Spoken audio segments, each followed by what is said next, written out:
to imagine all life as you know it stopping instantaneously and every molecule in your body exploding at the speed of light. Total protonic reversal. Protonic reversal. Protonic Reversal with your host, Conan Neutron. Broadcasting from a secret underground lair in Milwaukee, Wisconsin. A gigantic middle finger to everything that is rock about music, rock and roll, and corporate power. The thing is, though, if you don't laugh, you're going to go on a killing spree with sharpened nails. Confidence of a hero or a fool. I wasn't exactly certain which. Could not be more professional.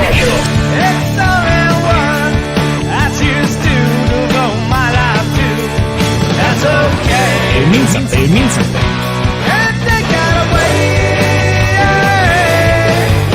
You know, that's my take on it. What's yours? Protonic Reversal! That's like a science thing, right?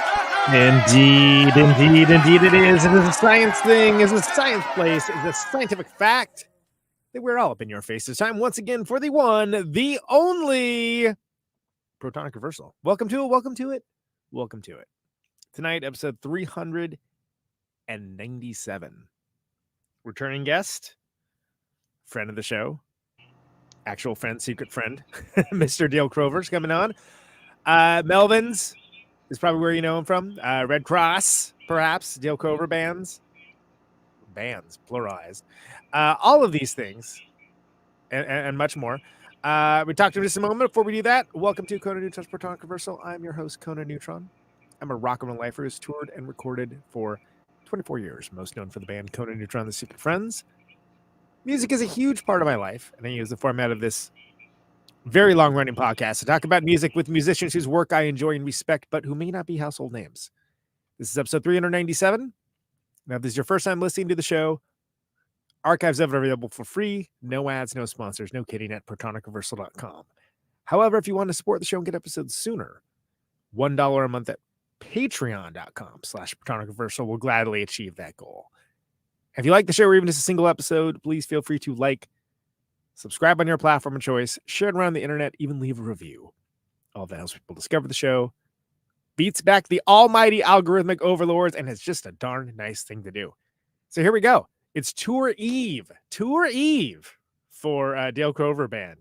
And he has a great new record called Glossolalia. I think I didn't butcher that too badly. And we're going to talk about it right now. Dale, welcome back to the show. Hello, Conan. How are you? Good. Congratulations on how many? 397? 397 episodes. Jesus Christ. I know, it's a lot, right? Most podcasts can't get past 3. Yeah. And that's right. A blessing. Or even any. Or any at all, yeah. And of course, you were, last time we talked on the show, you were a part of the 10-year episode, which I really appreciated, right. which was a spectacular, if you will. It was a spectacular amount of work is what it should have been. But, hey, you got a new record. It's awesome. I do. Called Glossolalia, right? Did I butcher that? Yeah. How badly did I butcher that? Glossolalia. I don't know. However you want to say it. It's the technical term for speaking in tongues, so you can just go blah, blah, blah, blah, blah, blah. Right. This is the cover. Audio listeners have no idea what I'm talking about, but there's a cover of it. There's a cover. There's a cover. The cover of the record is being shown. It was not public to be revealed when you're on briefly for the 10-year show, but you have a special guest. Well, there's multiple special guests, but as far as the speaking in tongues part of it. Right. Well, actually, I couldn't tell you. We were actually in the studio together, and I couldn't tell you because I didn't want to jinx it. Yeah, well, I really want to tell him, but if I would have told you, it wouldn't have happened. So, yeah, exactly. Anyway, what we're talking about is that we got Tom Waits to actually speak in tongues on the record. He opens the record by channeling his inner God connection, speaking directly to the man himself. G-O-D, great old dude. Which you want to say. Which, if there was ever a dude that you'd want to get to do some speaking in tongues, it would be Tom Waits. Right. I knew he'd know how to do it. Yeah, he doesn't need any notes. Right. He did 2 tracks even. It's great. Maybe. I mean, that might just be him. I mean, that might be what happens when he talks to God. Yeah. Exactly. That's a I'd good like point. to think so. I mean, Yeah. I want to know what they're talking about. I know you need. Well, what you can do is you get the answer. It can be the beginning of the next record, right? It's like the questions and answer. It's a Q&A in long form. Actually, I guess if you think about it, that's prayers are a bit of like a Q&A in short form, right? So there you go. This record's a little different from the other ones under your own name that is under Dale Crover Band, because I think you wrote all these like as a record rather than like I have these songs that are around, they're gathering over there over time. Pretty much. I mean, I wrote them. Yeah. I mean, with the last few records. I mean, I always wrote songs, but I always had stuff kind of sitting around. Yeah. And I used it all. And pretty much, started from scratch. I don't think there's anything on there that was like old necessarily. I don't think so. It was all pretty new and fresh. All the guitar riffs, more or less, stuff that I turned into songs. So, Right, because you had Rat-a-Tat that came out a couple years ago. Fickle Finger of Fate. Fickle Finger of Fate before that. And those are a little different too, because there's more experimental drum stuff on that. More kind of messing about, where this one is pretty much straight up songs. It's not only pretty much straight up songs, it's also very much coming from almost like the the power pop garage rock side of things. Maybe a little bit. I mean, that, somebody said like, oh, it's really poppy, and I'm like, oh, it wasn't necessarily intentional, and wasn't setting out to write pop songs. And I'm sure my idea of pop songs are different than what is popular, especially currently. Well, sure, yeah. Which I don't even know what's. I couldn't tell you. It's not like I look at pop charts and go, oh yeah, what's big right now? That Taylor Swift? Is that what the kids like? I don't really know. I guess Olivia Rodrigo did some tour dates with the Breeders. Okay, cool. I don't. Really? Yeah, I really have no clue. But I guess what I'm driving at is that it's not like, I'm thinking of like the record with where you could put the needle in the different places and like it plays the different drum parts, like that kind of stuff. I'm talking about pop stuff. It's not so noisy. Yeah, it's not Metal Machine music. It's not Mare's Bow. Right. Exactly. Yeah, I know Metal Machine music is pretty tame compared to like Mare's Bow, I'm sure. Well, but it's also like what was the the unplugged, right? Metal Machine music unplugged. It's just Lou Reed screwing around with the amps. Yeah, exactly. It's not quite Lulu. Which I actually like that record. So it's a huge swing. It's a huge swing, and they didn't have to do that. You know what I mean? Like that was like neither of them needed to do that. Yeah, nobody asked for that. I loved it. No, it's probably the best thing that either of them could do at that point. Yeah. I mean, I thought it was. I mean, a lot of people think that the record's ridiculous, but I think it's pretty cool that Metallica did that. I feel like there's some things that, I don't know. The one song sounds like Grandpa Simpson wander around a Guitar Center. Don't get me wrong. Like, it's not perfect, okay. but like that Junior Dad song is actually pretty good. I was like, oh, this is kind of a jam. And again, neither of them needed to do that. It was kind of cool thing, So a lot of people, especially that just whatever, no matter how many times the information seems to get out there, aren't aware that not only are you fully recovered, you've been doing stuff, you've got a bunch of stuff coming up. Like, yeah, I mean, even people when hear the bad news, but they don't hear the good news that comes after the bad news, is what I found. It's like when my van got stolen. Everyone heard about that, but they never heard when I got it back. Oh, yeah. And I was like, hey, when'd you get this van? It's like, it's the same van. I got it back. Funny. Yeah, I mean, well, I've kept pretty busy, and yeah, I mean, even when I was not able to like play, I was still at home playing. Yeah.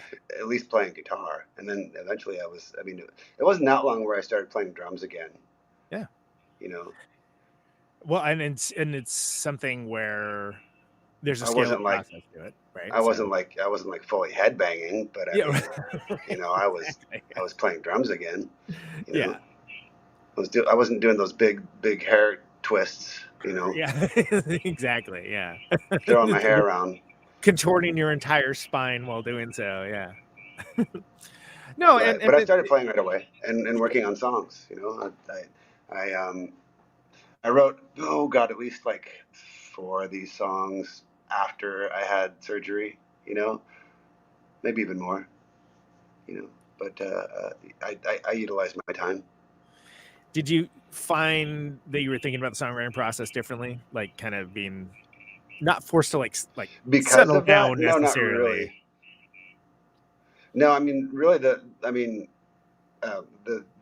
probably the thing that was like the last thing to come back was my voice, you know, because the surgery I had, it's like they went into my neck in the front and moved all my vocal cords to the side, got into the discs in my neck and put spacers in there, and then put a big giant piece of metal right in the front there. So I didn't lose my voice. Like I know people that have had that same surgery that lost their voice for a while, and it was still there, but it just didn't have any range. Yeah. You know, so that took a while. And I did a bunch of extra physical therapy for that too, just to get back, you know, vocal exercises and things like that. So there's actually a couple of songs that I wrote that I ended up singing in like a lower, more baritone voice because I didn't have my your high end. My King Diamond super high pitched vocals. That, yeah. You know, not that I ever had them to begin with, but no, but it wasn't there. To be clear, you still didn't have them, and then that's fine. No. I kind of was hoping it'd come back like that, you know. Yeah. Oh yeah, just come back and you sound like Freddie Mercury or something. You got that top end range. Yeah. All of a sudden I've got some amazing range that I didn't have before. I was really hoping for that. It's like the $6 billion man situation or something. Yeah. Yeah, totally. I mean, it was kind of like that though, you know. He's got super vocal cords now. Better. Yeah, exactly. Yeah. They have 10 times the power of a normal vocalist. Yes. But I can break glasses. Right, exactly. Yeah, you hit that shattered glass. C, right.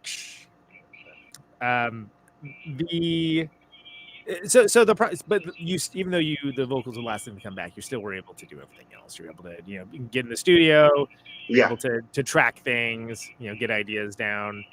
And I think that's so vital in a recovering process to kind of have something where you're like working towards, right? Where it's like you're not just thinking about, all right, well, it's been like 4 days since the operation happened or 5 days since the operation happened. Like you have something else that you can kind of focus on besides that. And then you're able to do something really cool. And I think this is a very cool, cohesive record, which isn't to say the other ones aren't, but yeah, there's less experimentation. It's more just kind of down to business. There's a few guests and stuff on it, but I think it sits very nicely as an album. Yeah, thank you. And I shouldn't be surprised. I'm not, but it's also, it's kind of a slow year in comparison to how your years normally are. And I say that even though you just got off tour with Redd Kross doing an acoustic set of your own. Yeah, right. Yeah, and then there's a Melvins record that just came out like 4 months ago, if even that. Which is great. Yeah, I saw Buzz last night actually, and I saw him and Trevor in Madison. Yeah. Oh, nice. Awesome. I was stoked. At the High Noon Saloon. High Noon Saloon with Pincus, the gigantic pears that for some reason, because it's Pincus, I assume they were boobs, but it's like, oh, they're big pears. Okay, I get it.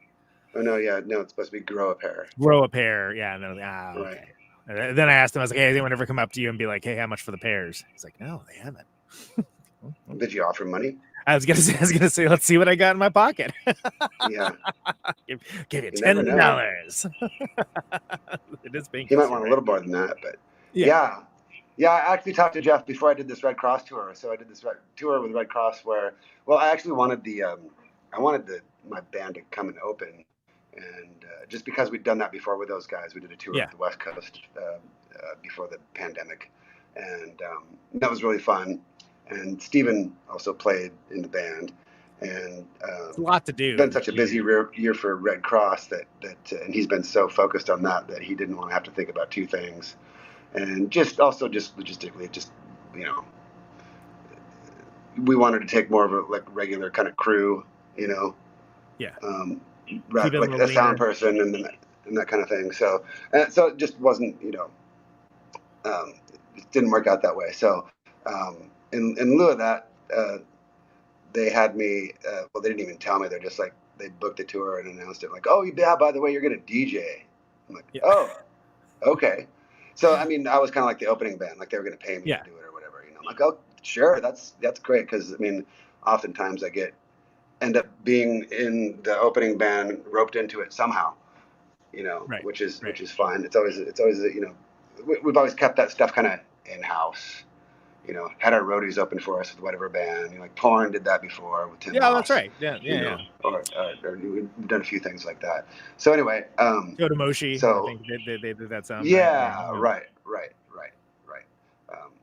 They did it. We're our crew, and Melvins got a little bit more flexibility with doing things like that financially. Anyway. So, but you got to keep it a little leaner, and that's a lot of people to be out and about. If you bring the whole, if you have, even if Dan were to be able to do it and be available to do it, that's another person. Then you got Mindy as well, and Toshi is taking him away from recording. It's a lot of personnel, and then also it seems like, and correct me if I'm wrong, but it seems like Steven is very much kind of become the shot caller in Redd Kross if he wasn't always that way. Right, and he's the one organizing everything. So it's like there's just a lot to handle. So it's more songs. Yeah, I mean, he did a lot of work, especially working on their record, and organizing everything, and definitely he had his hands full. So fine. So anyway, they had me DJing, and at the last minute, he was like, "Well, do you want to do like a one-man band type of thing? And play along the tracks or do something like that?" I'm like, I could play acoustic, just play guitar and sing, and it's something that I kind of been thinking of trying, anyway. I didn't think I'd be I thought I'd probably do something a little smaller to start with, but it was fine. So my first show was at the Casbah in San Diego, which is always where we seem to start tours, and that's where I'm starting tomorrow. Right. So I would do this. I would DJ for about 25 minutes and then play about a 20-minute acoustic set. Yeah. And it was fun. I really liked it a lot. I want to do more. I'm going to anyway. We're going to Europe in October. But so you're going to do that same thing there as well? Yes. Okay, cool. But even after that, sometime in the future, I'd love to do more acoustic shows. Yeah. Had you played acoustically in the past before? I remember no. There's that one tour where you did where was Stag, I think, where you would do the one song. I do the one song. But it wasn't acoustic, I don't think, right? No, Buzz would just hand me the guitar and I'd sit behind the drums and do it. Yeah. But yeah, no, I've played to the Dog before. Well, it's a much smaller audience, That's about it, So, but it is. He likes it. He likes it as long as there's treats at the end of it. Right. It's you got 100% audience approval as long as the treats are coming. Right. But I just think it's funny that's okay, both you and I, Buzz is out with Trevor, but it's both you guys are going out and doing acoustic at the same time in different places, which is just funny how that worked out. Funny. Right. I always thought Buzz should do it and try it, and I thought that would be cool. And I really didn't think of myself as doing that until way later. So, and then I was like, I want to try it. I think it'd be cool. And I was talking to Pincus about that. And he's like, oh, you'll love it. It's really, it's great. It's different. And sure enough, it's you don't have to worry about anybody following you. So if you totally fuck it up, then you just wing it. Yeah, right. Exactly. It's change stuff on the fly. No, it's cool. So so I like. But there's also no one else to. It's all It's also there's no one else to fill it out. So it's every decision matters, right? And right. Every movement matters. Yeah, and I didn't want to play for very long. Especially opening for a band like Redd Kross. It's like, Yeah. It, it's a rock show, so about 20 minutes is perfect. It's great. Yeah. Leave them wanting more. People, and it was perfect enough. It was fun. A good amount of time, and then I didn't want to overextend myself or anything like that. It's like, Jesus, how long is he going to go? So this is great. When's it going to be over? Right. And I played a few new songs, a few kind of songs off previous records, and one Melvins song. Yeah, you did the bit, I think, right? Yes, I did. Yeah, it's great. Yeah. I'd written the guitar parts for that song, so I figured, okay, I could do that, and it's legit. It's funny because I saw people saying like, oh yeah, he did a cover of the bit. It's like, I guess yeah, I did a cover of a song that I half wrote. Technically speaking, maybe that's Well, yeah, like so Pinkus introduced, he did Spin Around the Wrong Way, and he's like, I'm doing a cover of a song I wrote. Right. That's how he said it. Right. That was pretty funny. I didn't know what he was doing at first because he looped all the banjo parts on there. Did he say that, or did he say that? Yeah, he said that. He said that, which I thought was pretty good. Doing a cover of a Melvins song that I wrote. Yeah. I was like, oh yeah, and I was like, well, I think I know which one's gonna be. And there was. I was right. Yeah. But yeah, it's a lot of people don't even realize. I mean, if I remember correct, I think you played guitar before you even played drums, right? I did. Yes. So it's easy for people to forget. They see the person doing the thing and they think that, oh, that's the person that does that thing, and then they do that. Sure. I mean, it's like I've been playing guitar since I was 8, and I just switched over to drums because there wasn't a drummer. Right. It's a lot of origin stories for drummers, I think. Like, all right, I guess I'll do this. Well, I really liked it. I mean, obviously, I really like drums, and I know that's my that's what I'm best at. But I like playing guitar too. It's fun. This is something a little different or whatever. Yeah. And even with that, like live in the band, I still play the stand-up cocktail drum kit.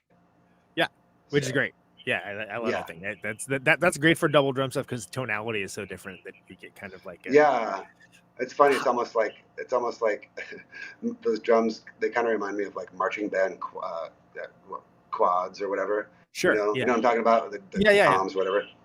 There's only 3, but And well, I guess four if you count I guess it's 4 if you count the bass drum. So, but they sound like that. They have that sound to them a little bit, like a little higher pitched than like a normal drum set. I mean, they're smaller, so but if it works out good. Yeah, well, I've used those on Overdose before. They sound neat. They sound different, I guess for sure. The next step up would be Ricky Ricardo style, right? What are those things? Timbales. I can bring my timbales. I have timbales. I could do it. Yeah. Or congas. Yeah. Right. But also on this trip, Toshi has done that Plan D thing where he takes drums and triggers synths with them, and so I'm like, we should do that for this. That'd be really cool. And so so there's going to be like a little Plan D. Yeah, there's a little interlude, or sort of. Great. Yeah, that's awesome. Yeah, that Plan D stuff is great. I mean, I got to see how the sausage was made with that Dead record earlier. That was awesome. All right. I forgot we recorded and I used that drum set. Yeah. Right. So Toshi's got his hands full on this tour. He's playing like keyboards, synth, guitar, power slide guitar, the PB power slide. So, is that weird looking the long looking looks like it's like space weapon of some kind. Yeah. Totally. Yeah. Wacky looking. Like slide guitar that you wear. Right. It's really funny looking, but it's totally cool. Yeah. And Dan bought that for him. Dan Southwick, who's playing bass. That's awesome. Of course, from Altamont and various iterations. Pale Horse, that's right. Yeah. He was in Cassette Prophet for a little bit. We played with him when he was in Cassette Prophet last year, I think, if I remember right. Oh right, yeah. He's on the record too, which I want to get into the record as well. But yeah, he's been a collaborator. I mean, God, I think I saw long time. 90s, like late 90s or something, is like first time I saw Altamont, if I remember correctly. So right, our first show was in '94. Yeah. So and I mean, he and I lived together first, and would just jam at the house. Sure. Yeah. Or whatever, and almost instantly it was like, oh, cool, like we were writing songs together or whatever, pre-Altamont. So yeah, he for this record I was like, oh, why don't you come up with a couple songs? If you have any ideas, we can work out some songs together. So yeah. We've done that in the past. Like on the first solo record, Fickle Finger of Fate, he came up with the riff for Bad Move. So right, yeah, which that's a good one. Yeah. We're doing Altamont practice, and I was at the bathroom, and I heard him playing this riff, and I walk in, and he's, I ran because like with Dan, I know it's like he'll play something, I go, what's that? He's like, I don't know, I was just making it up on the spot. I'm like, see, you got to bottle it up quick before he loses it. Right. So I ran in, I'm like, what is that? It's like, and he was like playing a song where he's making fun of Joey. Drummer from Altamont. Yeah. And I'm like, keep playing that. And I recorded it, and I'm just like, oh, that's really cool. Turn that into something at some point. And so anyway, he had. So it's like Doug Yuletide is one of them, and like I think Punchy. I think right. he was Punchy. Yeah. Which is his recording nickname. He likes to think that he can do everything in one take. I'm like, no. You have to punch everything. He might. He likes to think that, huh? That's nice for him. Yeah. Well, he likes to say that, like, one take. One take, Johnny. Yeah. So yeah, he played me the first thing. Well, no, actually, the first one was that song Punchy. He had a guitar thing, and I just made him. I kind of helped him with the structure with it, and then we recorded it on my 8-track, and I came up with everything around it. And then with Doug Yuletide, I think it's kind of my favorite. That one, really came out good. That was like the last song that we recorded for the record, and he had these guitar parts, and it's funny because he was like, I'm like, send me what you have, and he's like, oh, okay, and he didn't send it and was meant to record it and ended up going to like Africa, like South Africa, and taking his guitar with him. I'm going to do it like he was there for work. He's like, I'll do it while I'm there. And I'm like, really? You're going to take a guitar with you all the way to South Africa? He's like, yeah. And then he never did it. And then he just showed up to the studio after he got back, and we just kind of worked that one out in the studio. Yeah. And I mean, I knew like he had played it for me before, like over the phone. I'm like, oh, that's really cool. We could use that for sure. And I thought it sounded kind of a little bit like the Velvet Underground. Yeah, sure. Yeah, he's got that kind of repetitive, hence the Doug Yule, who's still around, by the way. Yeah, right. I know. Hopefully he realizes that's tribute and not like making fun of him or whatever. But I mean, well, we recorded it around Christmas time, which is like, I'm like, oh, just call this one Doug Yuletide. Yeah. So, and that was like a working title, and of course it's never changed. It's a good one though. So, I guess well, maybe you don't know, but with recording with Toshi, you can't just like if you say, "Oh, call this song 1 or song 2," it's like, no, come up with a name right now. Okay, so and then I mean, that's why I try to come in with names for everything ahead of time, just because I don't want to have to think about it at the time. I'm like, okay, that's what, and actually that's worked out well because that's sort of informed what the song sounds like to a certain degree. Yeah, I mean, I had that also. I had pretty much all names for everything before I went in the studio. Except for that one. And so, it was that was just the one guitar thing, parts. The Velvet Underground documentary, the Todd Haynes one, I loved everything about it other than it was like kind of Doug Yule erasure. I was like, okay, so we're just not going to talk about Loaded at all, huh? I mean, I love that record. That record's awesome. Right. Well, which one is he on? There's the really... got to the point. The one after it where it's just like he's the only one there, like Lou Reed's not even there. Right. That's so pretty. Nobody but him. But Loaded, I like Loaded a lot. Loaded's great. People, see, the problem is it's still called the Velvet Underground, so people will be like, "Well, it's the least good Velvet Underground record." I'm like, "Well, it's different. It's a rock record. So if you're looking for a rock record, it's the best one. And if you're looking for like, heroin or like, a Lady Godiva's Operation, whatever, that's the worst one. Sure, I get it. It's the least one. If you're a big fan of John Cale, obviously it's not going to be for you. But right. Well, he was gone right away, wasn't he? He's gone. Yeah, because it's but that record, I will I will go to the grave defending that record. I think it's great. I don't think it's good. I think it's great. Yeah. And he's still around. I would love to have. Every time I'm in Seattle, I'm like, should I try to find a phone book and see if I can call him or something? Get him on Protonic. I would love to have him on. Who, Doug Yule? Yeah. Yeah, you should do it. Oh, I think I might have looked him up recently just to see, and he might have been. Oh, maybe that was just where he was from. I think he was from like. I want to say he was from like, and I could be completely wrong, like Connecticut, or maybe he was even from like farther up north. Last time I looked into this, he was in the Seattle area, somewhere like Bremerton, Really? or something like along those lines. Yeah, but Wow. that was also a while ago, and I don't know. I mean, maybe he just doesn't want to be bothered. I don't know. I don't know, but like thinking about it now, it's like wonder why he didn't. I mean, wonder how come he like did he have any kind of musical career after that at all? I would love to know because it's I'm like sure people would be interested in him. I would love to find out about that. Like is he just like, oh yeah, it's Doug. He works in the bookshop or whatever. Right. And it's like, oh my God, he was in the Velvet Underground. Like right. You know Brian Walsby, right? Yeah. Right. I think his favorite version of the Velvet Underground is the Doug Yule stuff. Yeah. So, which I mean, Walsby's got good taste. Sure. I mean, I like that, but I also like that. I like all those eras. I mean, like, there's that I just didn't like, for as in depth and as cool as that documentary was. I like Todd Haynes a lot. I just didn't like that they kind of gave short shrift to Loaded, because I think Loaded is really good. Sure. So anyway, but that's neither here nor there. Doug Yule has a clever song title. Anyway, so Dan went to. He did not. You basically worked out in the studio. Yeah. Like we just like arranged the whole thing right there. Sure. And even wrote some new parts, and then I came up with the bass line after we recorded the guitars and drums. Yeah. So, and then that kind of tied it all together, like the dude's carpet. I was gonna make the reference if you weren't, so I'm glad you did.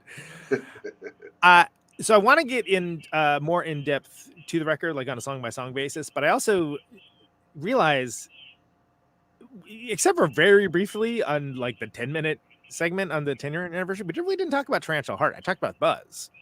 Oh, yeah, okay. I think it's a really cool record, and I think it's really bizarre how it came together. It is definitely, and people seem to really like it too, which it's good. I didn't know what people would think of it. If they think they figured it was like too like kind of long and noodly or what, which is definitely droney, but also like the same thing with like the Lysol record. I didn't think people would like that at all, and that seemed to be one that people really dug. So there's bands that have based their whole sound around that record. So yeah, I know. Isn't that funny? I mean, I remember like with that one in particular, I remember thinking like, oh, I really like this, but I don't think anybody else will. Yeah. Shows how much I know. Well, I mean, it starts off like, look, that's a statement of intent song on that record. When it's, you're like, all right, strap in, bitches, let's go. Right. And I just remember very much when I first heard it, and they got to the end, I was like, that's an Alice Cooper Band song, isn't it? I was like, that's awesome. Like, I would never. And at the time, it blew my mind because that has the flipper cover, right? That has Sacrifice on it. Yeah. Yes. I was like, hell yeah. That's. Although I want to say, maybe did you guys ever play that before that record came out? I don't think so. No, I think that we just kind of decided to do that for that record. I did see you play it live a couple times, though. I remember that. Yeah, probably right around that time. And we knew that was going to be our last record for Boner. Yeah. We kind of knew we were getting signed. Yeah. And we were going to be on a different label. And, I guess, I don't know. Which is probably why we're like, okay, let's write this one big long song. I think there's only like, well, what is there? There's that's considered 2 songs, I guess. And then there's really only 3 songs and 2 covers, 3 of our own songs and 2 covers. But I mean, I like that record a lot. Yeah. I mean, that's I'd say that long song, speaking of Velvet Underground, I mean, that's totally influenced by like, We Will Fall. John Cale produced Stooges. Yes. First record song. I can hear that. We're totally into that. We're into that and the Tibetan Gyoto monks. Well, and that's also around that time period, Eggnog too, right? That was another one where it had you guys were kind of digging deep on that stuff around that time. Right, for sure. Yeah. I mean, because what is it? Charma Karma Cat. Thank you. Charma Karma Cat. Still can't say it after all these years, but that's okay. And so vibe-wise, Tarantula Heart, like I could see where that would be like kissing cousins, if you will, to a certain degree. Bit, yeah. But definitely that record was different than put together different than any other record, written differently than any other record, where it was like drum jams. Because you went out with Ministry and did. And Mayorga was playing drums, right? And then he was like, hey, let's do a thing. And so when you say it's written off drum jams, it like those were recorded. And then I mean, we just kind of were riffing, and then I think Buzz just kind of played along with us. Yeah. He might have had a few, I can't really remember, but I mean, he might have had a riff that we started or whatever, but I think mostly it was just like jamming, really, Yeah. Drum circle. Right, exactly. Hippie drum jams. That's what it was. Oh man, I used to live by Ashby Bart. There were so many drum circles every time I was coming from work. I was like, oh Jesus Christ. Right, yeah. I used to live close to Dolores Park, and you'd always hear them there too. Yeah. I never went and joined. In. No, not your thing, huh? Don't want to grab a bucket and start banging along. Yeah, right. You know what? I shouldn't goop on them. It's whatever. Keeps them out of trouble. I guess. I don't know. Yeah. But yeah, like I think that's interesting. Like that. Okay, so there's recordings of these drums, and then like kind of like stuff played along to, and then like stuff's removed, stuff's added on, stuff sort of rearranged. But you basically have this kind of interesting vibe to the music because it's kind of pulses and is arranged in a way that maybe wouldn't be expected if you were sitting there like writing a song on a guitar. Right. It's probably the best way to put it. And I know that, like, I remember before. Well, I don't even know if we thought we were doing a record or if we were just like, kind of experimenting or whatever, or trying to come up with something or whatever. But I don't think at first it was like, oh, this is going to be our new record. But there was talk after the previous record, since that one has a really super long song on it. We talked about doing another record that had super long songs. Right. Why? Because why not? Yeah. I mean, well, I guess because that one came out cool. I really liked the previous record. The previous record, I don't think really. I mean, I really liked that record a lot, and was really into it. I thought the songs were great, and maybe because it wasn't on Ipecac, it was on AMRAP, and just kind of timing with like coming out of the pandemic and stuff like that. That maybe that record didn't really get the attention that it should have. But you mean bad mood rising? Bad mood rising. Yeah. Yeah. That's a good one. No, it's good. For me, that's one of my favorites. It starts with a long song too. That's what I mean. I mean, it was like that's kind of that was the thing where we're like, oh, that was really good, and people like we played that live even before the record was out, and people didn't, and we hardly ever do that. We because people will always be kind of they'll prejudge what our stuff's going to be like or whatever, and we never liked that so much, but people like by the time we were halfway through the song, they were just like into it, Right. And you could tell that they really liked it a lot. So, I think maybe that was one of the reasons too why we decided like, do some long ones. Yeah. Well, I mean, because it's done correctly, it isn't torture. You know what I mean? Like it's like, oh no, you can get into it. It takes you like look at Echoes or something, or Maggot Brain, or like Audubon, right. All that stuff. Like it's like you can introduce something, kind of come back to it. That, and we're also super into like that 70s era Miles Davis stuff. Oh, like sure, yeah, it's big long songs on there. Says it's like 5 songs, but it's just like one continuous side of a record. Exactly. So the other side of that is you go like Resident's commercial album and then put out like 31-minute songs, and then like you can have one that's like one song and then 30 songs on the other side. Too much work. It does sound exhausting now that I'm thinking about it. It's really hard to write like a super, like a real song that's like super short like that. It's not hard to write a short song, but to write a like, okay, you have 1 minute and you have to do it within that time. So I'm in awe of the commercial record and then like annoyed in like the next song or two, but it's still one of my favorite records because just the sheer audacity of it all, and then to put on AM radio, amazing. Fantastic. I love the resonance. It's like, imagine like, hearing like a commercial about brakes for your truck and then like Easter Woman comes on. Great. I have no notes. That's amazing. Yeah. I mean, I could have had shorter songs, I suppose. I mean, all the songs on this new record are like, I mean, I guess they're kind of like single length or whatever. I mean, I don't think there's anything that's over like 5 minutes really, Yeah, there's no sweeping, sprawling epics or anything along those lines, really.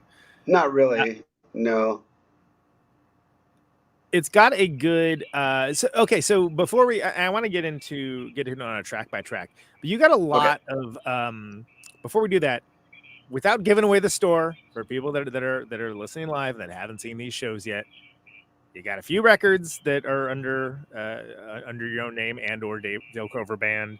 You got the Kiss EP that you have in there. Yes. There's going to be a Plan D interlude. How are you putting this set together? Like, how are you? What's the thought process of what you include and what you don't? Because most of these haven't been played live, except for the ones that you've previously played live on, or maybe you played them acoustically or something, right? No, that's true. I mean, there's I'm trying to think of how many new songs. There's probably at least 5 or 6 new songs, I guess. And then there's stuff from the previous 2 records. I'm going to play the bit. And then there is one of the songs from that Kiss EP that you're talking about that we're going to play that I've never played live before. Oh, nice. I've never played any of that stuff live. So this will be the first. And then there's an Altamont song too. So. Oh, nice. Yeah. That's great. Is it one of the ones off Monkey's Uncle? It is, yeah. Yes. So that's kind of the only one you can. Well, I mean that stuff got reissued on vinyl, but it's not. There's in Civil War. Yeah, it's on streaming. Oh, okay. Only the Monkey's Uncle is streaming. So, but the other 2 aren't. Monkey's Munkle. Monkey's Munkle. That could be your next temp song title for Toshi. The Monkey's Munkle. That's a really cumbersome sentence. So that's cool. So it's going to be like a little bit of something for folks that have kind of kept up with the material, and maybe for folks that have only checked in now and again. Yeah. Exactly. And of course, you can't switch it up on the fly because you got a band.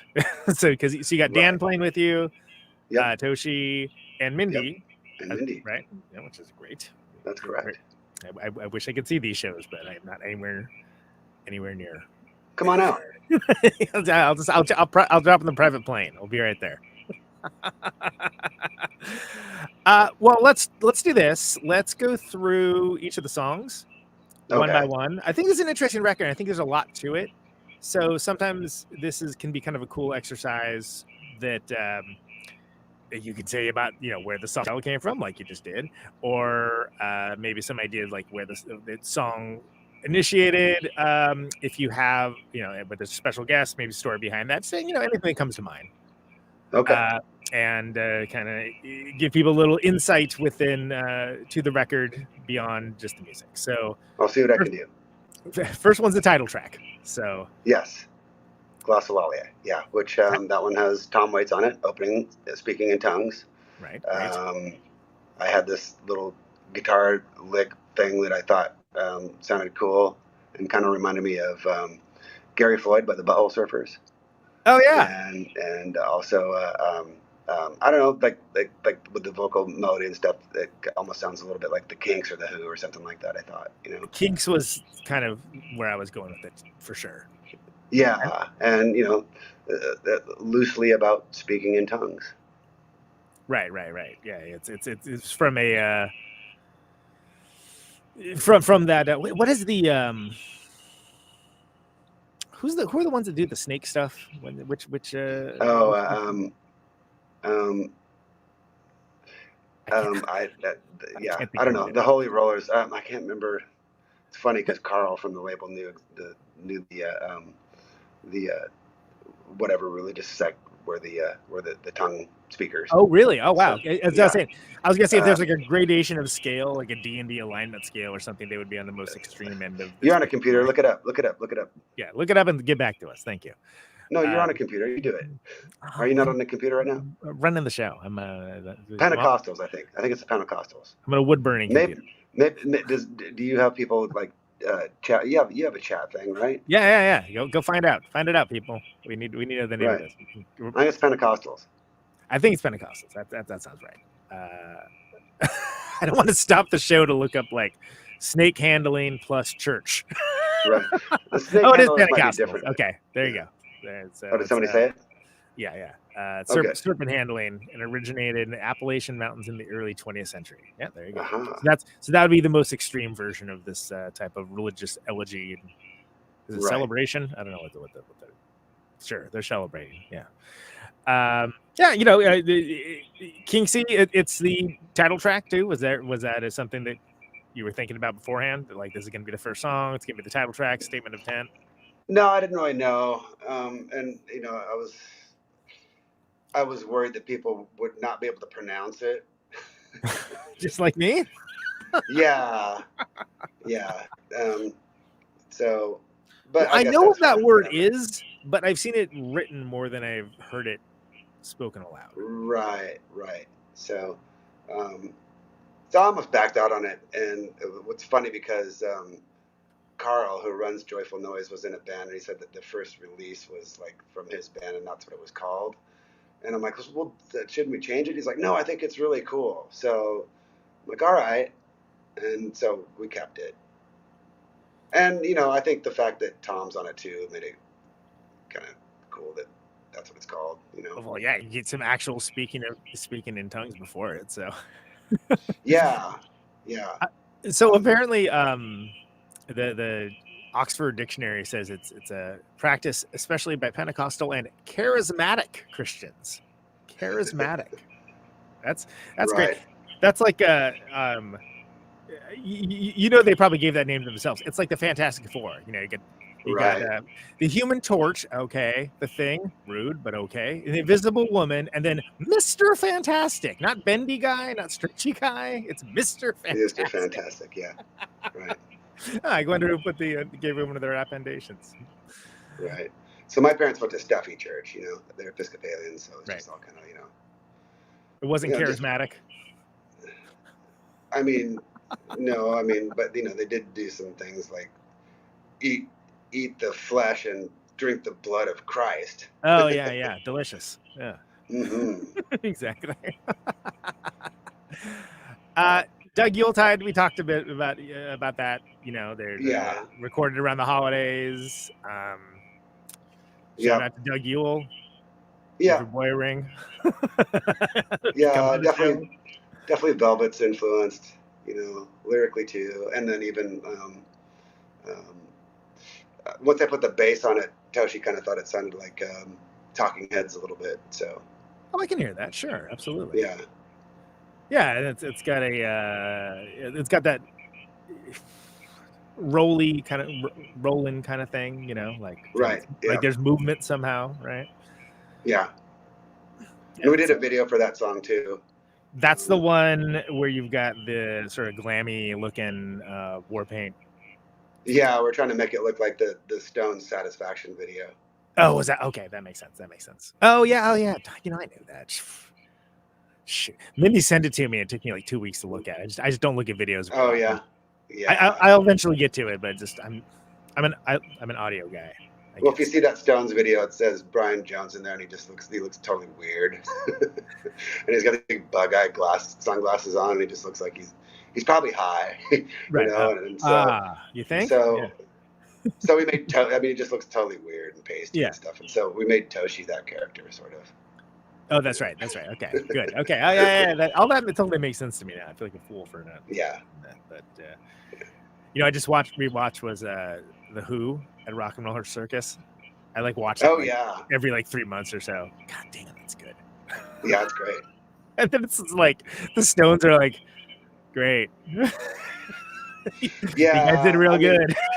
well, I don't think this at that point the Stones hadn't really played live that much, you know. So the Who were just like real road They were like, dogs, just a and machine. just good. I mean, they're like live. Those guys were probably the best band back then for sure. In that era, just like It's so fierce, and there's like so many, and it's like that whole suite of songs is just like so badass, and right. and meanwhile the Stones had been like up for 24 hours partying, and I think that's what they whatever. thought, you know. But even with that, I still really like the It's still good. It's still good. It's just who would want to follow the Who at the peak of their power? I wouldn't. You know, that's No, a good idea. no way. I'm good. No way. Yeah. It's like no wonder they didn't let that be released for forever. Supposedly that was the rumor. So Yeah, that's good. It's a good story, even if it's not true. right. I quit. Yeah, that one. I just had this guitar part that I thought sounded kind of like Sonic Youth. Oh, okay, sure. Sort of. Yeah. You know. It's tuned down to. It's in the what I call the lazy Keith Richards tuning, where you tune the A string down to G. Yeah. You know, he tunes he does that, takes the E string off. He takes the E string off, yeah. And then tunes the high E down to D, I think. So yeah. Blues tuning, and like an open tuning or whatever. But so I just tune one string. Then if you stay in that neighborhood, it still's got that feel. Pretty much. Just don't use the high E so much. And yeah, I don't know. That's one I kind of made up at home on my 8-track and came up with everything there. And then also when we were thinking of people to help guest on the record, I thought of Kim Thile. I thought it'd be really good for having him play guitar solo. So yeah, he did a great job. Yeah, you know, and it's kind of got a chanting thing at the end too. Kind of goes off in psychedelic territory a little bit. Oh sure, yeah, So. yeah.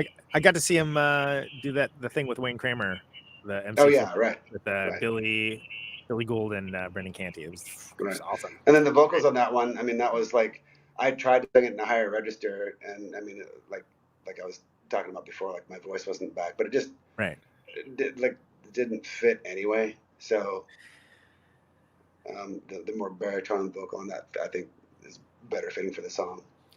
Well, that's interesting too when you have like it's not just this is what I do and this is what came out, but you have choices of like, oh, I'm going to sing it this way, or I'm going to try it this way, or something along. Yeah, well, I mean, usually what I'll do, and I don't know if you do this, but like I had everything done, musically, and then I usually do the vocals last, and I'll just play something. I won't even have anything written first.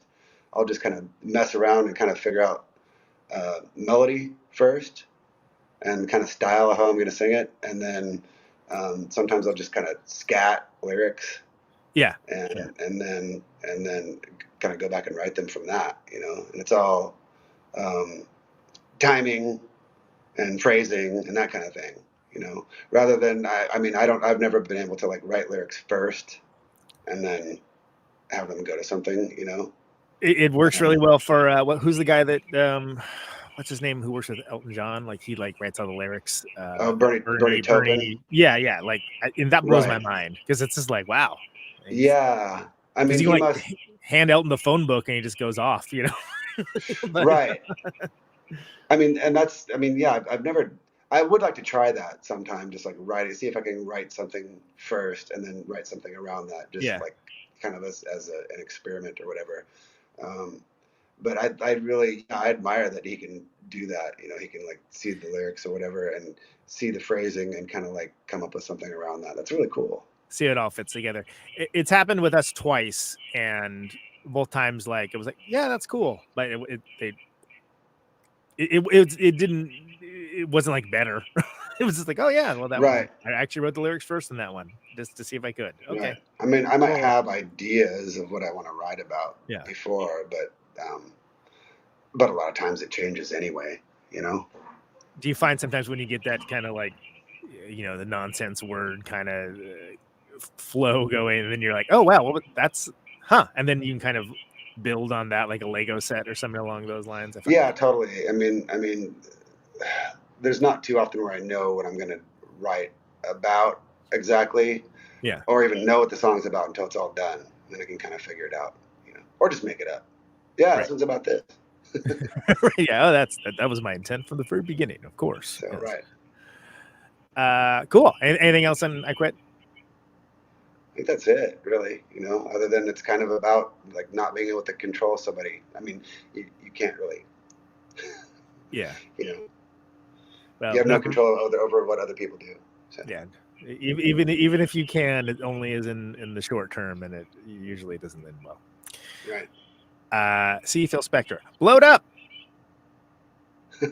Oh, that song. God, I don't even really remember too much. I mean, I think I wrote it really quickly and even lyrically too, and it's kind of just, I'm not really sure what the hell it's about. But I think I got the song title from the movie Blow Up, which somebody pointed out the other day, like, oh, you have Antonini, yeah. Right, because there's also Jane Birkin. Right, and she's in that movie too. So yeah, so yeah, I guess she makes an appearance twice on this record. Yeah. So I don't know. The only thing I could think of is it kind of sounded a little bit like sort of Ramones-ish to me, slightly. Yeah. And I guess sort of 60s pop. I guess I don't really know. You got to throw in The Devil Has No Sympathy, so the Stones get a paraphrase. Yeah, of course. Yeah, exactly. Right. It fit in there. Right. Yeah. Why not? All right. How about Rings? That's another. You got another guest spot on that one too, right? Yeah, Rob Crow from Pinback is on that one. That one, I mean, I don't know. I ended up buying a Strat in a thrift store, which I was pretty surprised that I. Oh yeah, I remember that. Yeah, sitting there. Yeah, I was like, no way. You never see good guitars in thrift stores. Oh, it's always like trash from the trash can. Always. I mean, years ago, every once in a while, you could find. Everyone knows what they have now, so never. Right, and I saw that, and I was like, is that a good Strat? And I kind of picked it up and looked at it, and looked it up. I'm like, well, they want $200 for it, and I was like, well, that's not bad. And just kind of looking at it really quickly just to see. I'm like, $200 for a Strat, even like a crappy one is pretty good. So, and it was fun. It's like a made in Mexico Strat from like mid 2000s, and I got a couple songs out of it, and that was one of them. And I don't know. I think when I wrote that, I was listening to a lot of Elliott Smith, though I can't really say it. Sure. I can't really say it sounds much like Elliott Smith. Yeah. That one, and also around that same time, I wrote that one and the one called Kitten Knife. Yeah. And I might have been thinking of that stuff, but yeah, it doesn't sound. I wouldn't say it sounds anything like it. He had an interesting way of putting songs together. I think, like, kind of unique. It took me a while to get a handle on it, frankly. Yeah. Well, I with his stuff, I kind of came to it a little bit late in some ways. Like, I remember seeing him on the Conan O'Brien show when he was pretty popular, when he had that song that was in Good Will Hunting. Oh, and I remember watching the performance and first off, like, wondering who this Olympia hipster kid was who's on Conan, and then also being kind of like, I kind of like this, and it was whatever pre-internet where you could really, I mean, wasn't, but I mean, it was harder to look things up and to listen to stuff back then. So I kind of didn't explore too much, and then I ended up seeing him play a little bit later in Los Angeles at this thing called Sunset Junction, which was like a big street fair on Sunset Boulevard in that area of Silver Lake.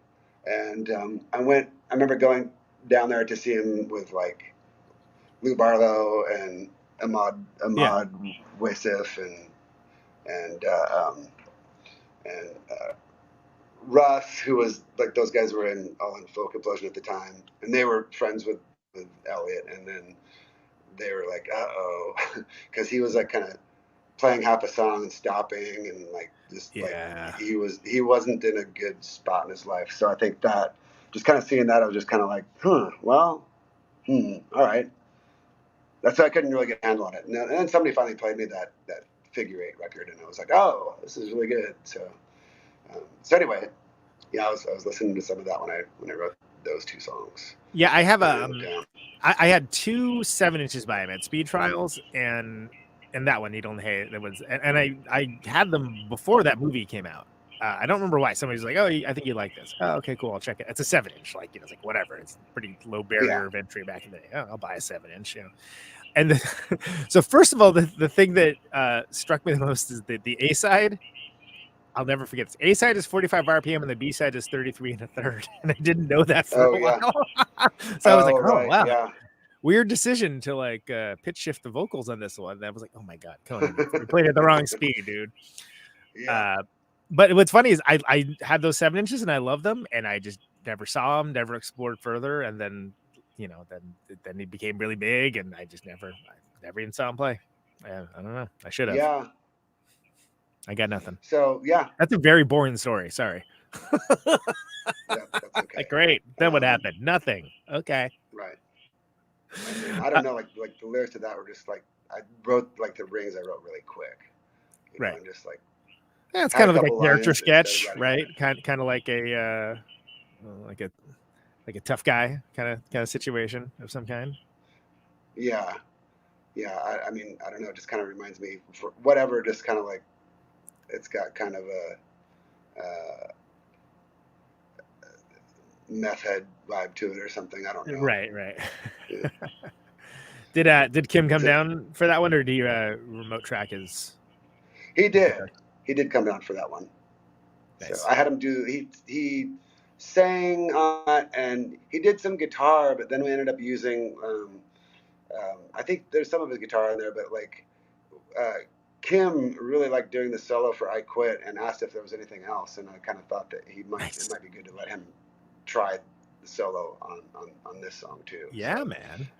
I was really excited that he really liked the stuff and was willing to do something else too. So that's great. That's a huge vote of confidence. That guy's rad. Yeah. Long-term friend, and was really excited to have him play guitar in it. You know.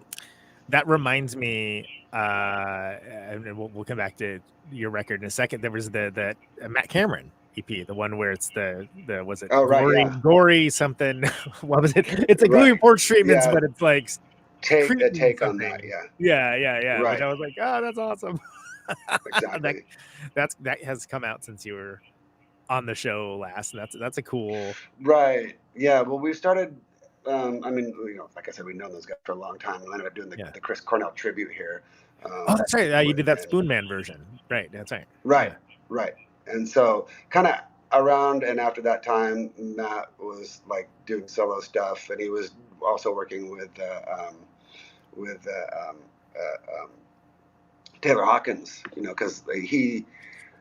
Like the Soundgarden guys and Buzz and Taylor did Soundgarden songs at that tribute, and so Matt was working on a solo record, and he had Taylor singing, and they were kind of writing stuff together. And then he's like, "Oh, I'd love to get you guys to play on this." And like he came over to our studio, and you know he plays guitar too, and writes songs, and he's like, "I can play guitar, but I'm not like a guitar player," you know. And like so, he would just show Buzz the songs, and Buzz would figure them out and do his thing, and then he had Steven play too, and I think I even played guitar on something as well, just a little part or whatever.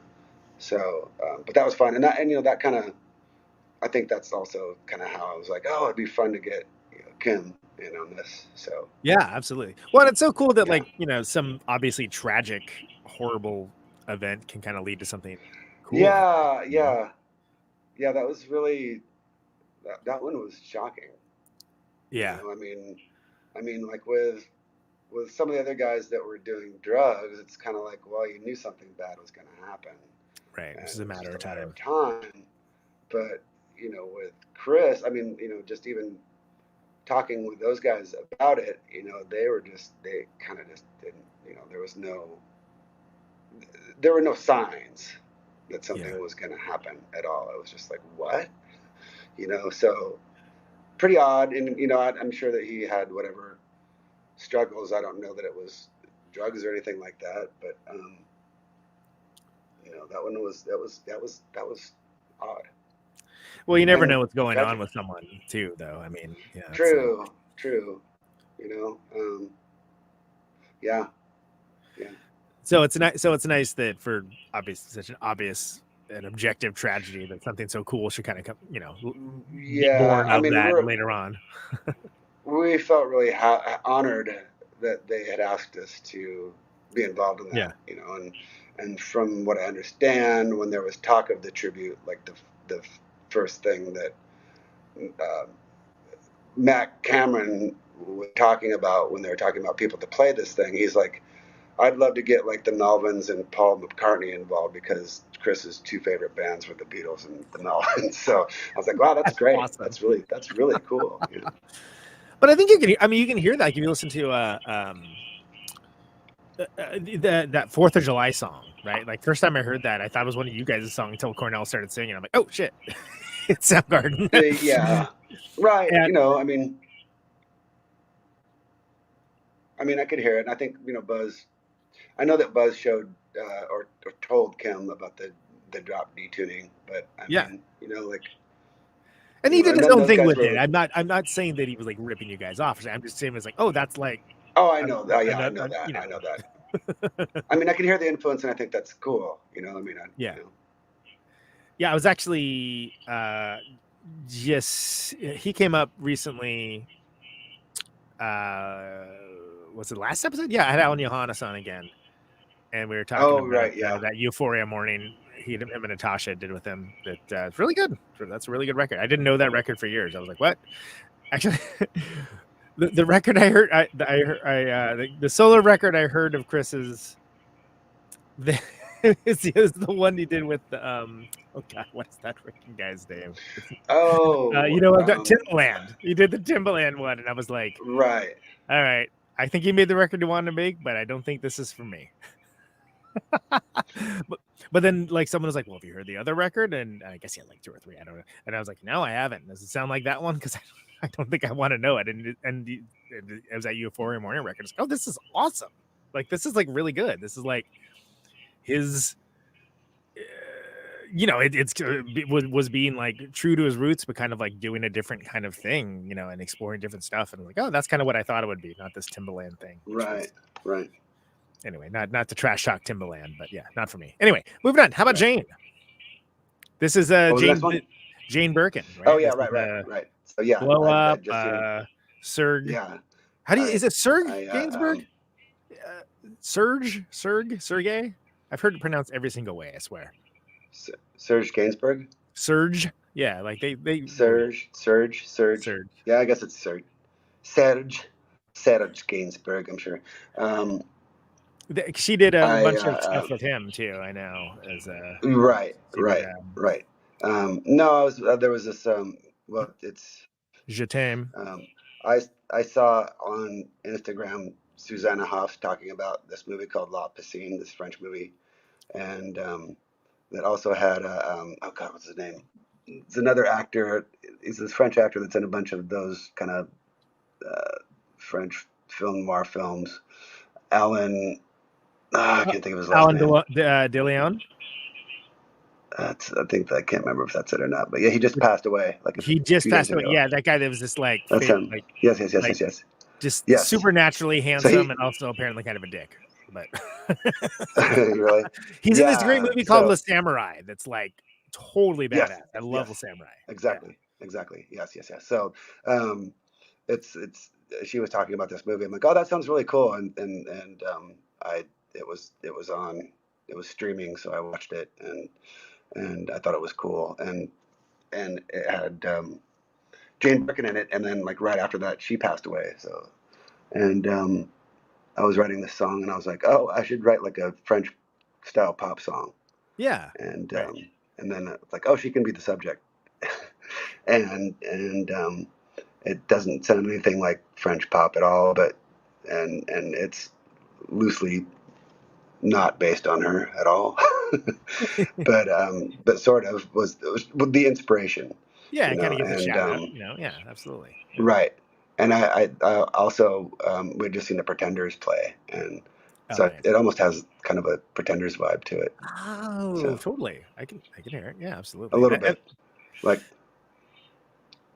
I saw them play in Spain. They played this festival that we played, and me and my daughter saw them the night before we played. Hell yeah. And they were great. We're pretty blown away by her and her voice and stuff like that. And so, and guitar playing too. And so yeah, it kind of sounds like the Pretenders. Yeah, kind of the influence a little bit. Which that rocks. And if people are interested in that movie, I think it's in English. It's the swimming pool.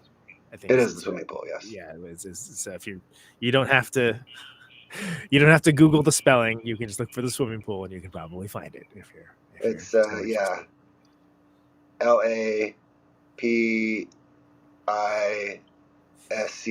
I believe. Yeah, there you go. So there you go. That's it. So that's a good one. Pretenders and Jane Birkin both getting honored on that one. That's good. And she was super young in it. So the chorus is she's 18 in La Piscine.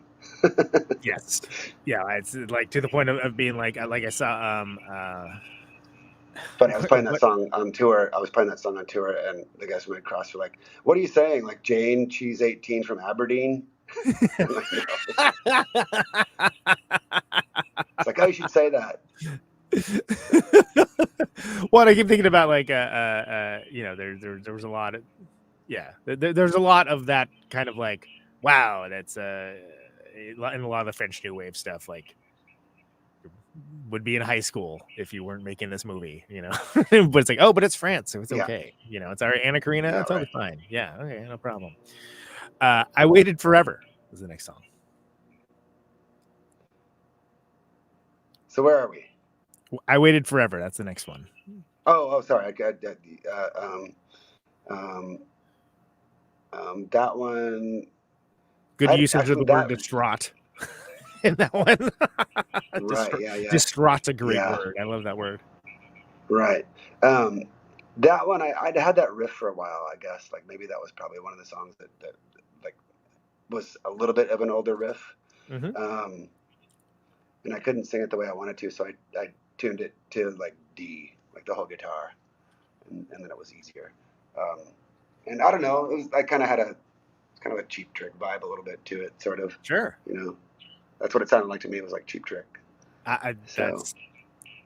That's one of the first things I thought of, but I often think that. So like whatever. Anytime I hear clever pop music, I did. Absolutely, yeah. It was.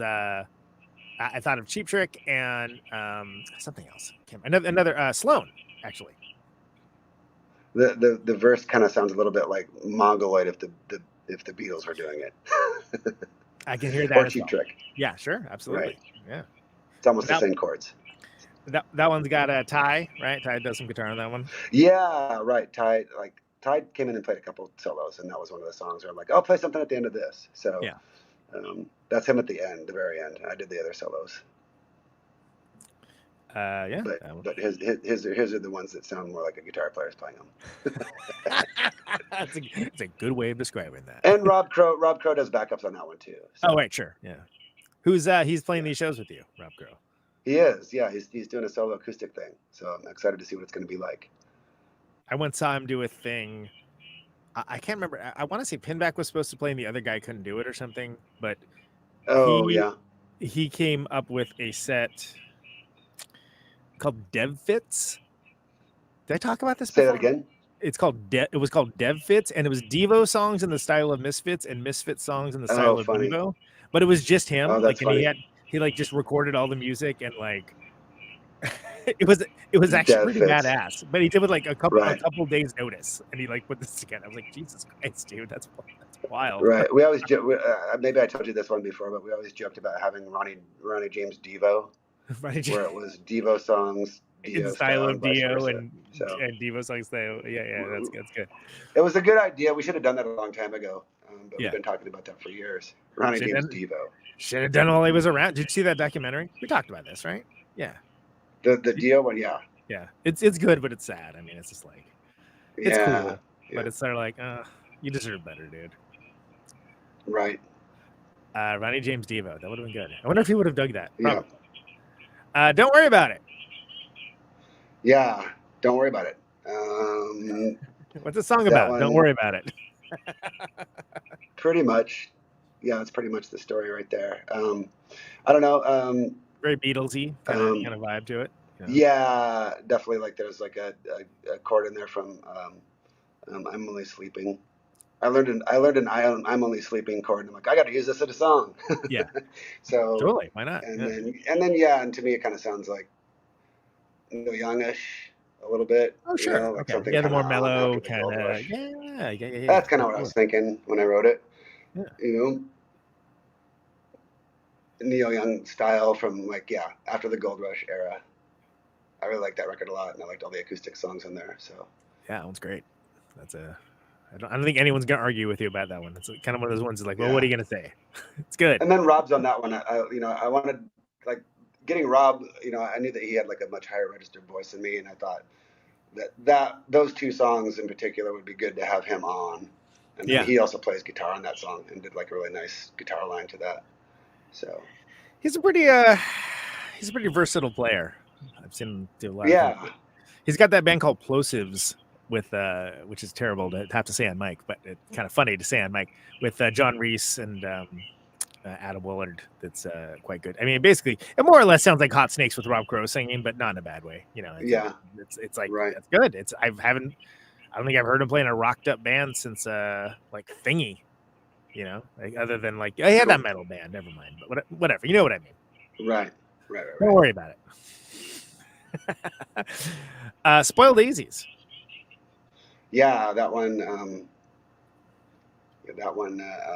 has Ty Segall on it, and right. I really like that song. It's crunchy. special. Yeah.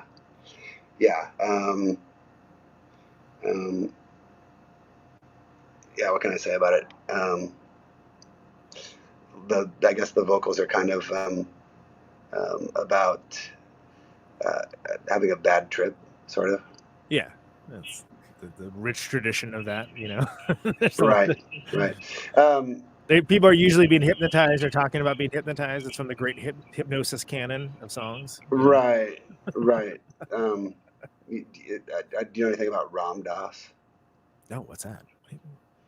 He's this dude that was like, he's this kind of spiritual guy now, or was, but he was kind of looking for. He was doing a lot of acid back in the 60s. Like he went to Harvard with Timothy Leary, and like they were doing all this experimenting. And he talks about. He's got this book called Be Here Now, which I think George Harrison was really into. I think every hippie back in the 60s was into this book. Sure. But he talks about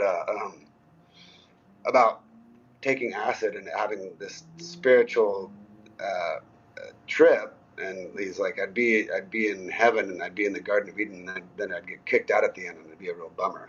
And so he went on this quest to figure out what it was, and what is this stuff, and I wouldn't doubt that song, "The Seeker" by The Who, is about him. Sure. Yeah. So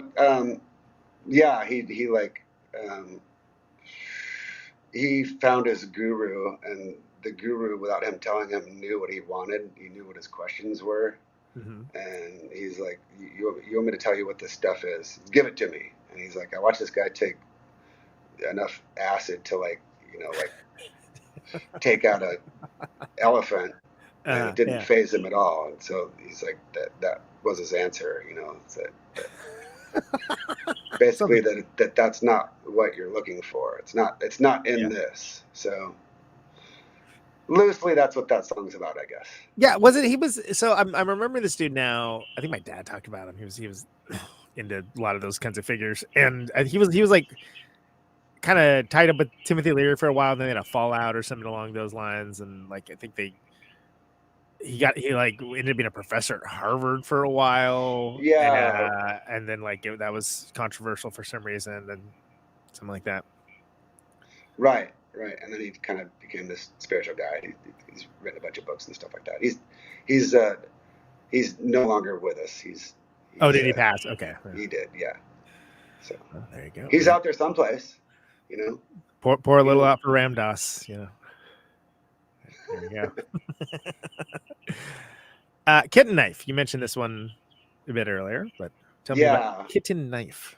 Yeah, it's kind of the same deal. I mean, you know, lyrically, it's kind of all over the place. I don't really know, but it's funny because like I realize it's got about a billion parts jammed into like about 3.5 minutes. There is a lot. There is a lot happening in this one. Yeah, you're right. Yeah, not a bad way, but just like okay, right. And I don't know. I mean, some of the riffs kind of remind me a little bit of Raging Slab a little bit, which I was a big fan of, but it wasn't intentional when I wrote it. You know, like I said, I was listening to Elliott Smith. Right. And it came out Raging Slab. Well, you know, just because something starts some way doesn't mean it'll end up that way, right? You know. Yeah, it's in D. You know, it's in drop D, and some cool guitar stuff in there. You know, I really like the song a lot. You know, I probably like it more than everybody else does, but so it's one of those. You know, like I was really happy with it when I finished it, and I liked all the lyrics and the phrasing of everything, and So there's that one. So Kitten Knife is a good. Did that come later in the? That's a good title, I think. Kitten Knife. Yeah, it was a misspelling. It was called Kitchen Knife, and then Toshi said, "Oh, Kitten Knife." I'm like, "Oh, change it to that. That's better." Yeah. Toshi definitely. There's definitely a thing where like he'll mishear something. My dad does the same thing. I'd be like, "Oh, that's way better than what I said." That's like just. Like some random subconscious. My dad he'll like repeat something back because he like lost a lot of hearing, and it'll be way funnier than what I actually said. I'm like, pretend I said that. That's awesome. Like I don't know like what it is, but there has to be a word for that. It's probably German if there is. Punchy's the last one on the record. Yeah. Tell me about Punchy. That was one of the ones that was the first one I wrote with Dan, and I think he had all the guitar parts.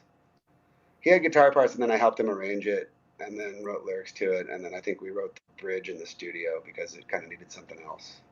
And I think Toshi might have helped with that part. I can't remember, but yeah, and that was just about. I guess it's really about anxiety dreams. You know, I took Punchy. I took his nickname, and you know, kind of thought of somebody like when you're trying to wake somebody up and they start like, throwing punches. Yeah. So I took that and wrote it from there. Okay, very good. All right. Kind of dreamy sounding. Yeah. Dreamy, a dreamy song about anxiety dreams. That is hard relatable for me at this point. I don't know why I've had like crazy, like I haven't slept nicely.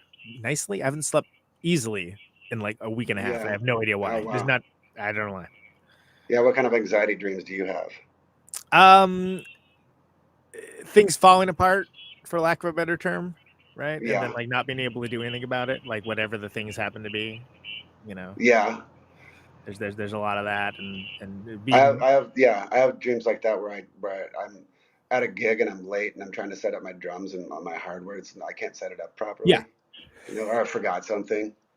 I had a dream my pedal board shorted out, and then it was like this huge show, and I was like, oh my god, like what's happening? Yeah. Sitting there trying to figure it out. I have dreams like that before going on tour, just like I don't know, whatever, like anxiety of like going on tour. I mean, not that there's any I like going on tour, but just I don't know what it is, you know. I remember a specific one from the other night. We all got in the van and the wheels popped off. Yeah. I was like, funny. What? How's that even? And in the dream, Tony was like, I didn't even think that was possible. And then I woke up. Wow. And I was like, God damn it. Like, do I need to give the van an oil check or something? Like, I don't know what's happening here. But anyway. How about disaster dreams? Do you ever have any disaster dreams? Yes. Like a lot. Yeah. Yeah. Lots of ones that would be like, boy, I wish I could. You know, if you have like one of those Philip K. Dick machines or something where you can put like the dreams on the screen, it's like this would make a really cool movie now that I'm not like experiencing it, like those kind of crazy visuals. But yeah, I'll have earthquake dreams, but I mean, I've been in like, you know, 3 major earthquakes, so I could see that, Oh, that's right. Because there was that one and then tour that you guys did. You had Japan and New Zealand, right? The same tour. Right. Yep. So yeah, and then I'll have dreams about like tornadoes, though I've never been, I've never been in a tornado. I've been close to tornadoes, but not. I've never seen one or anything like that. So, so that's pretty funny. And then, there's the having to go back to school to finish high school dreams. Yeah. Oh, you didn't finish. You got to go back for some reason. Yeah, exactly. Yeah, that's a right. classic. Well, I didn't finish, and so that's why I think I have those dreams. I dropped out to go on tour. Oh, so, yeah. And then mine is always I can't remember my locker combination. Fuck, what is it? It's funny because it's like it doesn't matter how many years it's been, those like same sort of like small scale terrification things they still hit, man. It still hits. It's funny. There you go. There's the record. Say it again. There it is. Glossolalia. Glossolalia. That's like tomato. Yeah, however you say it. I might be saying it wrong. I have no idea. It's your record. You tell me. Except that, Glossolalia. It's whatever you say it is, as far as I'm concerned. People can get this on Joyful Noise, and I think you have your own band. Well, right? It's not out till September 13th. But if you want to come and get it, come to the show tomorrow night, or you can come to the show on Saturday night, or Monday night. We're playing in San Francisco at the Chapel. So it goes like this: tomorrow, Casbah in San Diego. Yeah. Saturday we're playing at Pappy and Harriet's up in Pioneer Town. Love that. And Monday is at the Chapel in San Francisco. Tuesday we're in Sacramento at the Goldfield Trading Post. And then we'll be down here on Thursday at Zebulon in Los Angeles. Nice.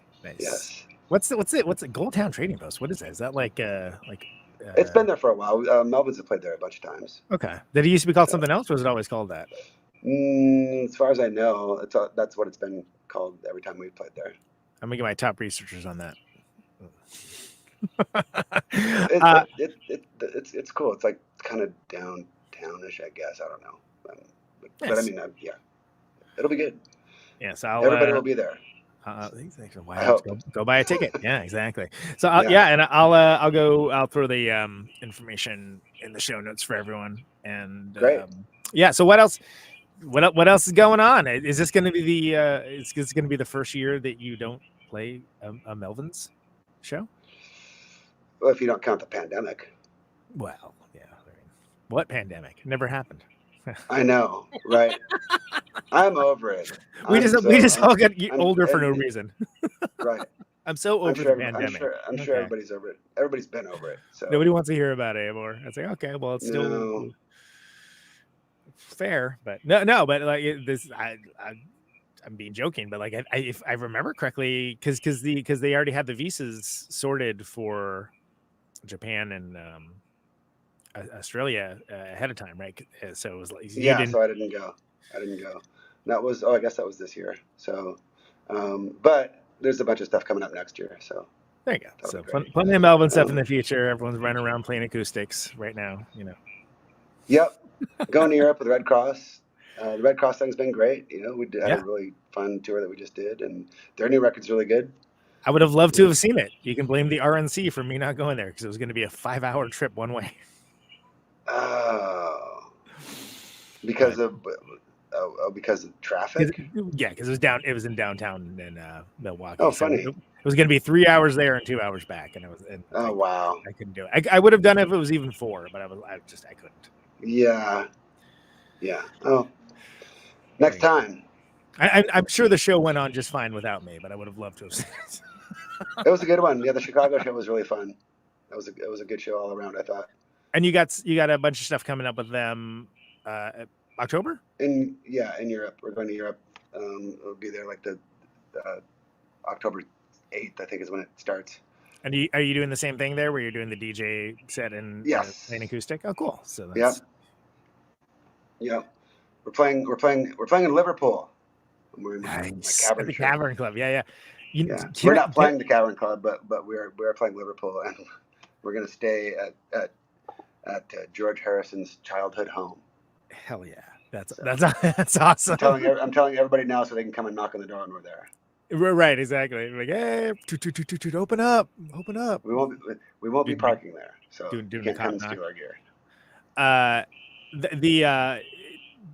Didn't they like reopen the Cavern Club? Yep. Right. It's not the same place, but yeah, that's where I got the shirt. Yeah. And there was some kind of I don't know what I'm talking about. There was some kind of like thing there. Bands play there. Bands play there Yeah. all the time. You know, Cheap Trick played there a few years ago. Awesome. Yeah, That's rad. so it's not in the same place, but it looks pretty much the same. Yeah. As far as I know, I mean, it's like 3 stories down underground. I mean, I think the whole, there's like all kinds of like cellars that were like that in that area of Liverpool. So it's not exactly the same, but you're getting the same experience of right. It's like and I'm not sure. I think that the other one does exist, but maybe it was torn down. But I'm sure the cellar's probably still there. Yeah. I know there's a spot where it was you can go into, but there's an official Cavern Club replica that you can go and get T-shirts and watch bands play. all that good stuff. So, yeah. Yeah, that's a lot of information about the Cavern Club, everybody. So you're welcome. Yeah.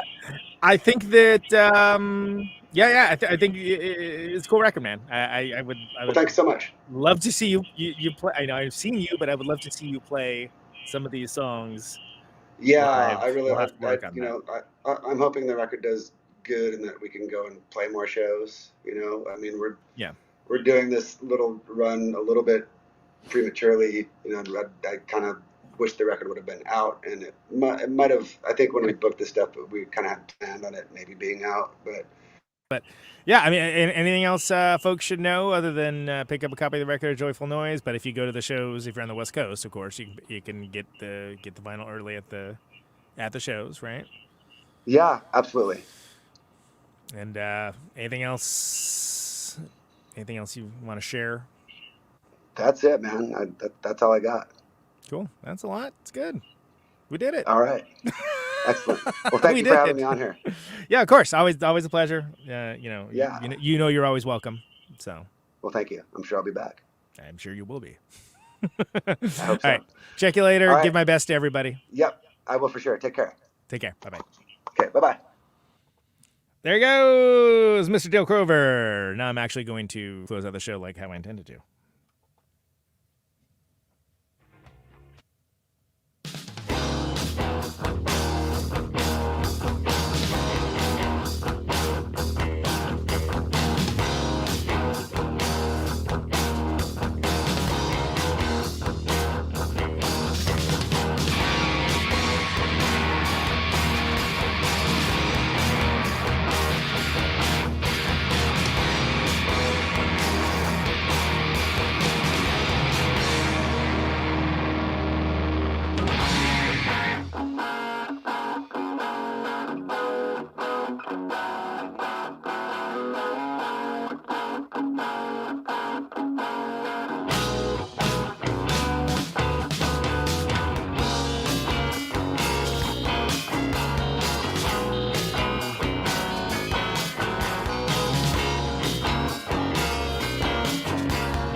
There he goes.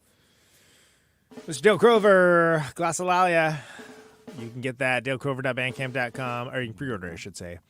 Or A Joyful Noise.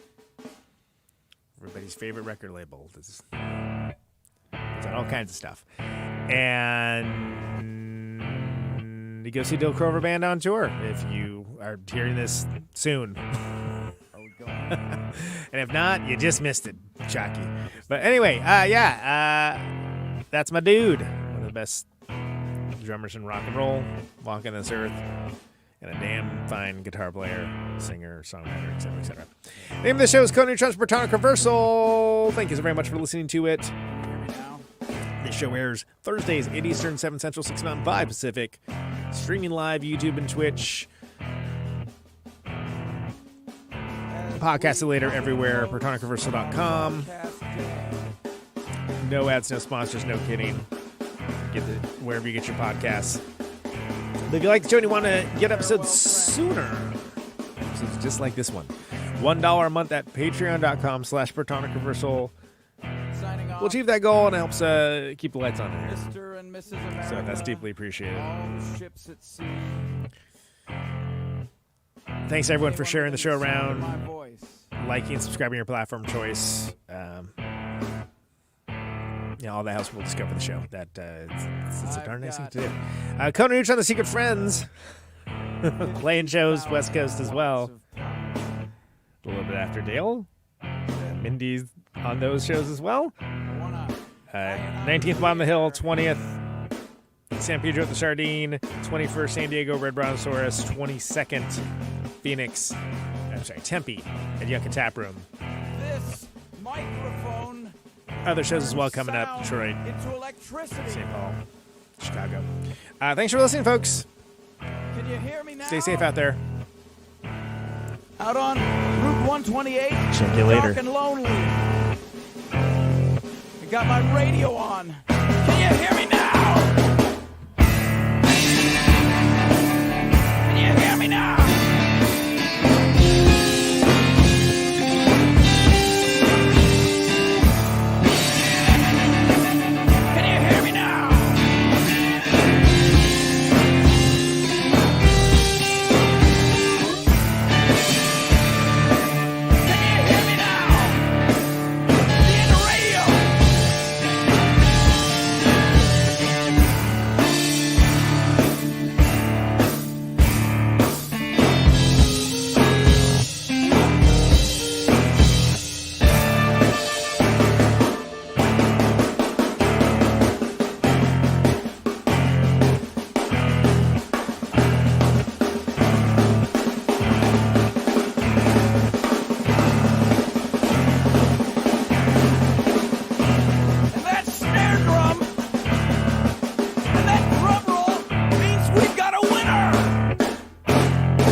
Welcome to my top 10.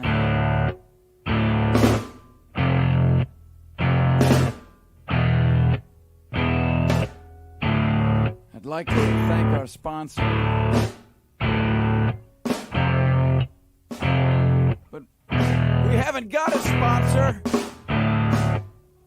Not if you were the last man on earth. She was prepared to prove it. This one goes out to a special girl.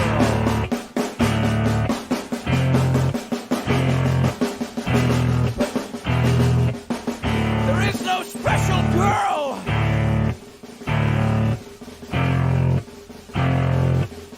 It's the end of radio.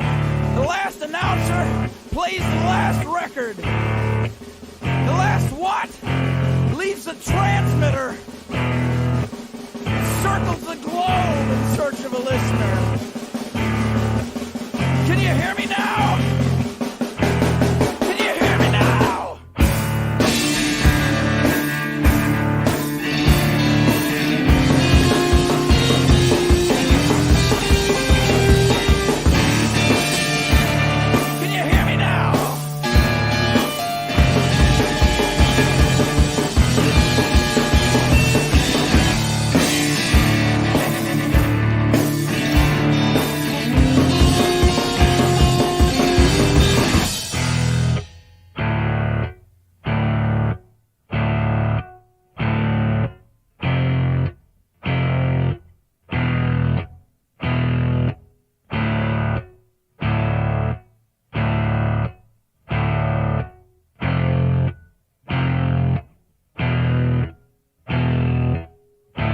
really broadcasting if there's no one there to receive. It's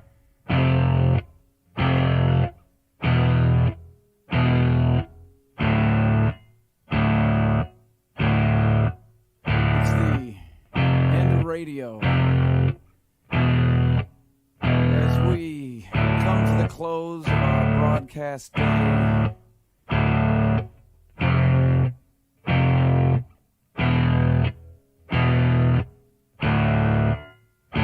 got my radio on.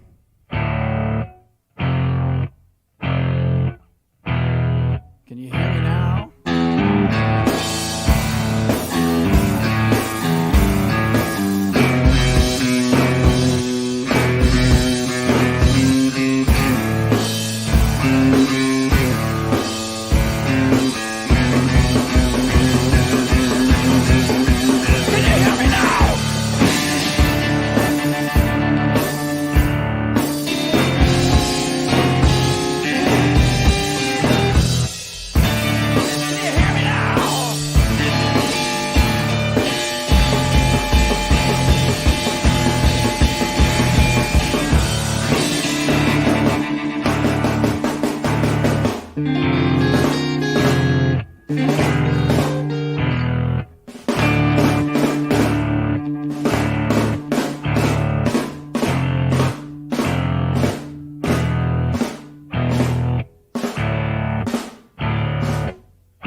This is a test!